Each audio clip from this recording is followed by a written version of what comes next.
안녕하세요. 매일 아침 말씀 묵상에 오신 여러분을 진심으로 환영합니다. 8월 16일 월요일 근원부터 치료하심. 생각할 문제. 예수님께서 중풍병자를 위하여 하신 첫 번째 일은 무엇이었나요? 그곳에 있던 서기관들에게 어떤 도전을 주셨나요? 오늘 우리에게 주는 교훈은 무엇입니까? 마가복음 2장입니다. 예수께서 그들의 믿음을 보시고 중풍병자에게 이르시기되 작은 자야 내 죄사함을 받았느니라 하시니, 어떤 서기관들이 거기 앉아서 마음에 생각하기를 이 사람이 어찌 이렇게 말하는가, 신성모독이로다. 오직 하나님 한 분 외에는 누가 능히 죄를 사하겠느냐. 그들이 속으로 이렇게 생각하는 줄을 예수께서 곧 중심에 아시고 이르시되 어찌하여 이것을 마음에 생각하느냐. 중풍병자에게 내 죄사함을 받았느니라 하는 말과 일어나 내 상을 가지고 걸어가라 하는 말 중에 어느 것이 쉽겠느냐.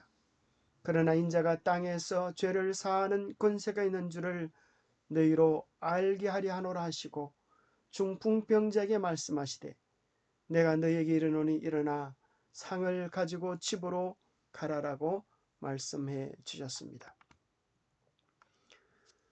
중풍병자의 경우 예수님은 그가 가진 병의 정상들을 치료하시기보다 그 병자를 괴롭히고 있던 근본적인 문제에 관심을 가지셨습니다. 그 중풍병자는 그가 가진 병에 대한 고통보다 그가 짊어지고 있는 죄의 무게와 그로 인해 하나님과 분리된 것에 대한 심각성을 느끼고 있었습니다.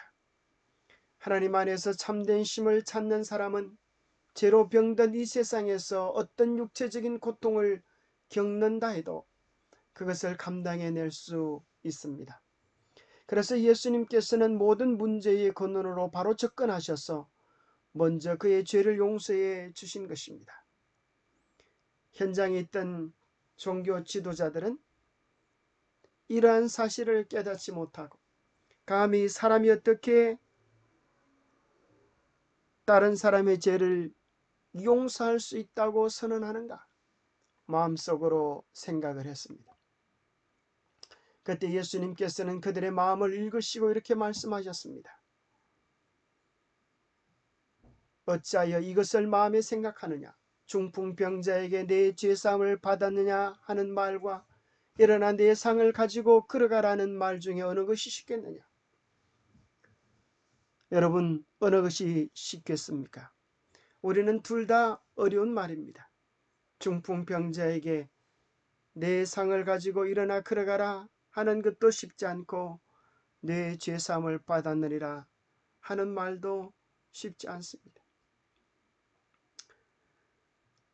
이 세상에 어찌 보면 많은 병자들이 병원에서 낫고 회복되는 경험을 합니다. 그러나 인간의 궁극적인 죄의 문제를 해결해 줄 수는 없습니다. 그래서 사실은 어떤 측면에서는 내 죄사함을 받아내리라 하시는 것이 훨씬 더 어려운 일입니다. 왜 그런가 하면 그것은 죄의 문제를 해결해 줄 수 있는 구세주여야만 그 선포를 하실 수가 있으신 것입니다. 사실 오늘날 천주교 신부들은 죄를 사는 권세를 자기들이 가졌다고 이야기합니다. 그래서 그들은 말로만 사람들의 죄를 사해줍니다. 그러나 실제 그들의 말이 사실이 아니라고 하는 것이 중풍병을 고치는 권세는 없는 것입니다. 예수님께서는 그들의 죄를 사할 수 있는 권세가 있음을 실제적으로 그 당시 현대의학으로 도무지 해결할 수 없는 중풍병자를 걷게 하심으로 당신의 죄의 용서가 실제적이었다고 하는 사실을 증명해 주셨습니다. 일반적으로 사람들의 말은 가볍지만 하나님께서 말씀하실 때는 그렇지 않으셨습니다. 하나님의 능력 있는 말씀으로 모든 것이 창조되었습니다. 비록 용서는 우리가 눈으로 볼 수 있는 것은 아니지만 그에 대한 대가는 분명합니다. 용서의 대가로서 하나님의 아들이 십자가에 달려 돌아가셔야만 했습니다. 다른 모든 것들은 부수적인 것입니다. 예수님께서 용서의 능력과 실체를 보여주시기 위하여 그 중풍병자를 낫게 하셨습니다. 예수님께서 보시기에 가장 궁극적인 문제는 일시적인 문제가 아니라 영원한 것이 더 긴급한 문제였습니다. 비록 일시적인 생명을 잃어버릴지라도 영원한 생명을 얻는다면 그것은 헛된 것이 아닌 것입니다. 일시적인 유익이 없을지라도 영원한 유익을 얻을 수 있다면 그것은 가치 있는 것입니다. 그러기에 때로는 우리의 삶에 일시적인 어려움을 당한다 할지라도 주님은 영원한 생명을 우리가 붙잡고 누리기를 원하십니다. 예수님은 우리의 영원한 궁극적 본질적인 것에 관심을 가지고 계십니다. 하나님께서는 우리의 내면을 먼저 고쳐주십니다. 그리고 나서 중풍병자에게 하셨던 것처럼 우리의 육체적인 질병들도 즉시 고쳐주시기도 하십니다. 그러나 우리의 질병이 고쳐지지 않을지라도 우리에게 더 중요한 것은 하나님께서 베풀어 놓으신 영원한 것들을 신뢰하는 궁극적 믿음이 필요한 것입니다. 그곳에 있는 서기관들에게 우리 주님은 당신의 말씀과 하신 일을 통하여 분명히 그들이 깨달을 수 있도록 하나님의 아들 되심의 충분한 증거를 주셨습니다. 첫 번째 하나님의 아들 되심의 증거는 그들의 말로 표현하지 않은 그 마음을 주님께서 읽으신 것입니다. 나는 너희를 창조한 하나님이시기에 너희들의 마음을 읽는다 하시는 것입니다. 그리고 주님은 죄를 용서해 주실 수 있는 권세를 가지고 계십니다. 왜냐하면 그분은 만물의 창조주요 우리의 죄를 대신하여 죽으실 대속자가 되시기 때문입니다. 그분은 모든 인류의 죄를 대신하여 당신의 생명을 넉넉히 주실 수 있는 분이시기 때문에 그는 죄를 용서해 줄 수 있는 권세가 있으십니다. 뿐만 아니라 죄를 용서해 주었음에 대한 증거로 그 권세의 증거로 눈앞에 드러난 실정을 보여주셨는데 그것은 온전한 치유를 통하여 드러났습니다. 만약 죄사함을 받아노라 라고 말씀하시면서 그 병자를 치유해 주지 못했다 하면 병자를 치유하는 권세도 또 죄를 사해 주실 수 있는 권세도 없는 것처럼 보였을 것이기 때문입니다. 네 번째는 그 당시 종교 지도자들의 그들은 교리, 말, 논리를 가졌지만 주님은 실제적인 권능, 말씀의 역사를 가지고 계셨습니다.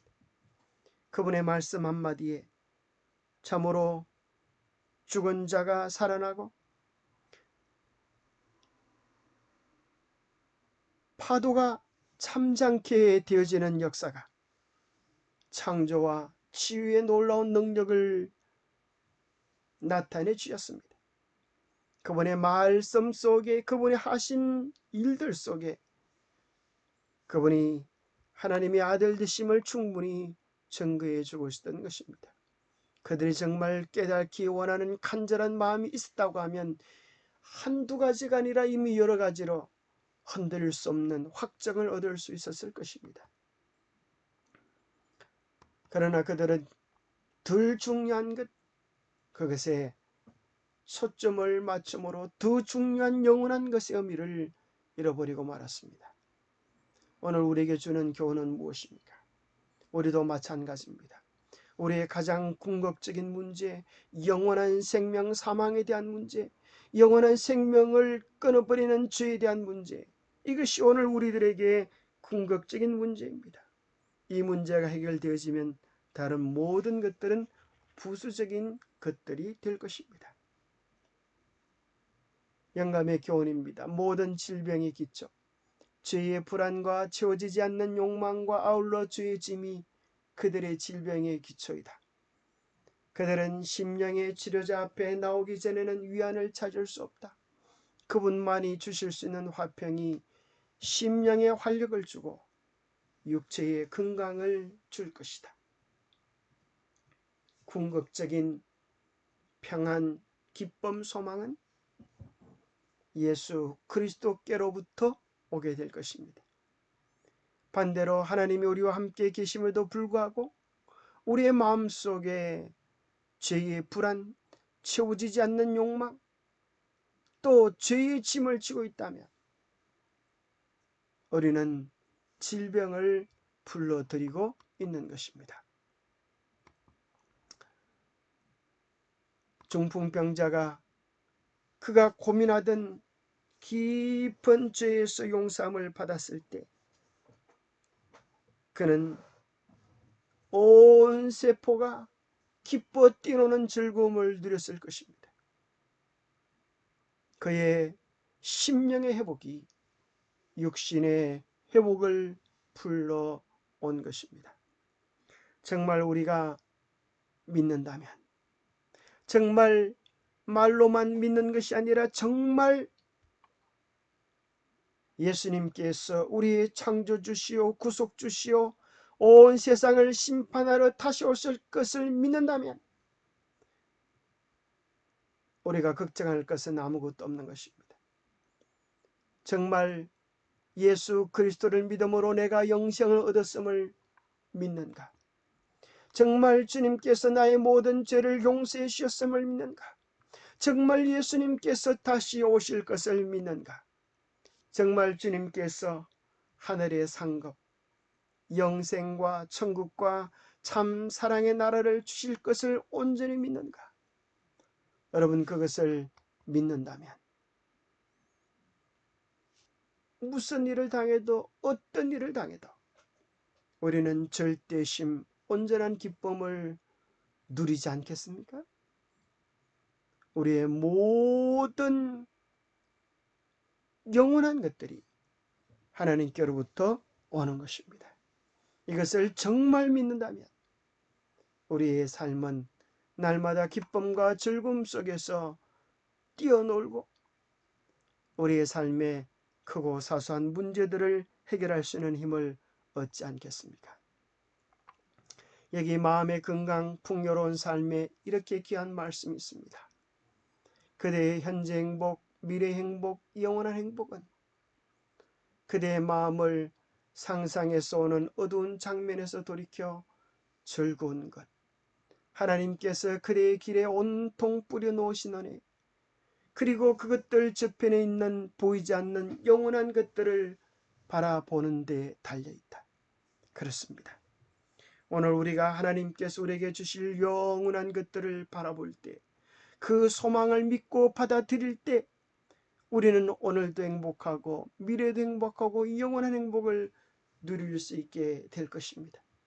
하나님의 약속에 대한 신뢰는 우리의 마음의 기쁨과 소망과 즐거움과 삶의 활력을 주고, 불신과 염려와 두려움은 우리의 마음의 건강을, 육신의 건강을 빼앗아가는 것입니다. 가장 본질적인 하나님과의 회복으로 모든 것들이 겸하여 회복되어지는 복을 누리게 되기를 바랍니다. 하나님 아버지, 우리는 크고 작은 문제들을 가지고 있습니다. 그러나 근본적인 문제의 답을 얻고 싶습니다. 참된 소망, 근원적 해답이 되어 주시옵소서. 우리가 어디서 왔는지 어디로 가는지 우리의 삶의 주인이 누구인지 누가 우리 인생의 주관자인지 깊이 깨닫게 하여 주시옵소서. 그리고 하나님과의 우리의 관계를 분리시키고 깨닫지 못하게 하는 우리의 교만과 나태와 이기심의 죄를 제거하여 주시옵소서. 주님, 저의 발목을 붙잡고 예수님께 나아가지 못하게 하는 죄의 문제를 해결하고 싶습니다. 오늘 제 마음에 들어오셔서 제 마음 깊은 곳에서부터 저를 깨끗게 하여 주시옵소서. 주님과의 만남, 주님 안에서 온전한 회복을 통하여 참된 쉼과 기쁨과 삶의 의미들이 차고 넘치도록 우리 안에 가득 차게 복 주시옵기를 우리 주 예수 그리스도 이름 어지하여 간절히 간구하옵나이다. 감사합니다. 예수 그리스도 안에서 차고 넘치는 그 복을 먼 미래가 아니라 오늘 소유하시게 되기를 바랍니다. 그래서 오늘부터 영원한 행복의 걸음을 새롭게 걸어보시게 되기를 축복합니다. 감사합니다.